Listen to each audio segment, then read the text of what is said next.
Hi అండి, ఒక మంచి బేబీ ఫుడ్ రెసిపీ చూసేయండి.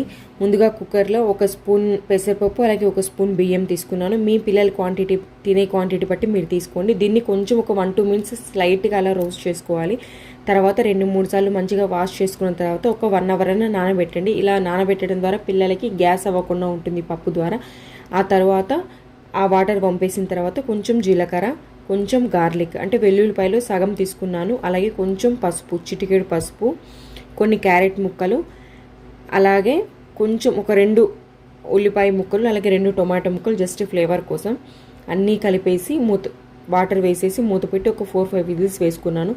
ఈ గార్లిక్ ఇది వేయడం వల్ల పిల్లలకి మంచిగా ఇమ్యూనిటీ ఉంటుంది, తొందరగా జలుబు దగ్గు ఇలాంటివి రాకుండా ఉంటాయి. తర్వాత ఈ మంచిగా ఉడికిన దాన్ని ఒక గిన్నెలోనో ప్లేట్లోనో తీసుకొని మీకు ఎలా వీలైతే అలా మ్యాష్ చేసుకొని కొంచెం నెయ్యి యాడ్ చేసి పిల్లలకి పెట్టడం అండి. చాలా చాలా హెల్తీ రెసిపీ. మనకు పిల్లలకు బియ్యం ద్వారా కార్బోహైడ్రేట్స్ వెళ్తాయి, అలాగే పప్పు ద్వారా ప్రోటీన్ వెళ్తుంది, క్యారెట్ మంచి ఫైబర్ కూడా ఉంటుంది, పిల్లలకి ఈజీగా డైజెస్ట్ అవుతుందండి. చాలా మంచి రెసిపీ. నచ్చితే లైక్ చేయండి, షేర్ చేయండి, సబ్స్క్రైబ్ చేసుకోండి.